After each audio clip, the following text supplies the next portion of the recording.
सुबह के 7 बजे हैं। नैना रसोई में तेज आवाज में बर्तन पटकती है। पूजा चुपचाप सब्जी काट रही होती है। नैना गुस्से में बोलती है, हर काम पूजा ही करेगी क्या? मैं क्या काम वाली हूँ? पूजा बोलती है, दीदी मैं तो बस मदद कर रही हूँ। आपको दूध देना है ना? विवेक भैया को नैना बोलती है, मुझे मत सिखाओ पूजा, अभी नई नई आई हो, ज्यादा समझदारी मत दिखाओ माँ। बाहर से सुनती हैं, लेकिन चुप रहती है। हरिशंकर जी अखबार पढ़ रहे हैं। विवेक और अनुज आते हैं। हरिशंकर जी बोलते हैं, बच्चों घर में माहौल क्यों इतना भारी हो गया है दोपहर को? नैना और पूजा की आवाजें बाहर तक आ रही थी।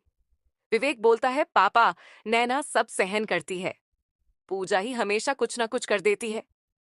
अनुज बोलता है, पापा पूजा भी बुरा नहीं करती, वो तो सबको खुश रखने की कोशिश करती है। हरिशंकर जी बोलते हैं, बस बेटा ये मेरी पत्नी सही और तेरी गलत का खेल मत खेलो। तुम दोनों भाई हो और ये दोनों बहुएं इस घर की 2 आंखें हैं। शाम को माँ पूजा को अपने पास बुलाती है। शारदा देवी बोलती है, बेटा तू सब सह लेती है, लेकिन अपने मन में कुछ रख मत लेना। पूजा बोलती है, माँ जी मुझे फर्क नहीं पड़ता, मैं तो यही चाहती हूँ कि सब खुश रहें।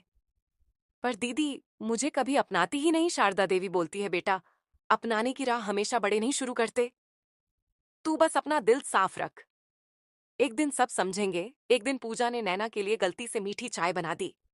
नैना गुस्से से फट पड़ी। नैना बोलती है, ये बहाना मत बनाओ पूजा, सब जानबूझकर करती हो। पूजा बोलती है, दीदी मैं सच कह रही हूं, मुझे लगा आप मीठा ही पीती है। विवेक आता है और नैना की तरफदारी करता है। अनुज चुप खड़ा रह जाता है।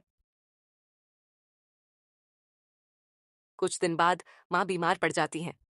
डॉक्टर घर पर आते हैं और कहते हैं, डॉक्टर बोलते हैं ब्लड प्रेशर बहुत बढ़ा हुआ है, इन्हें तनाव बिल्कुल नहीं होना चाहिए।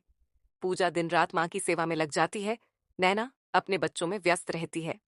हरिशंकर जी बेटों को बुलाते हैं। हरिशंकर जी बोलते हैं, तुम दोनों सोचते हो कि तुम्हारी पत्नियां ही सही हैं, पर क्या तुमने एक बार माँ की हालत देखी है? पूजा ने एक शब्द नहीं कहा और पूरा दिन उनके पैरों में बैठी रही। अनुज बोलता है, पापा मुझे शर्म आती है कि मैं अब तक पूजा के लिए कुछ नहीं कर सका। विवेक बोलता है, मैंने भी कभी नैना से यह नहीं कहा कि माँ के पास बैठो। अगले दिन नैना पूजा के पास जाती है। नैना बोलती है, सॉरी पूजा, शायद मैं तुम्हें समझ नहीं पाई, तुम बहुत सहनशील हो। पूजा मुस्कुराकर बोलती है, दीदी सच्चे रिश्तों में देर हो सकती है, लेकिन दूरी नहीं होनी चाहिए। दोनों बहुएं एक दूसरे को गले लगा लेती हैं। अब पूजा और नैना दोनों मिलकर रसोई में काम करती हैं। रसोई हंसी और बातचीत से गूंजती है।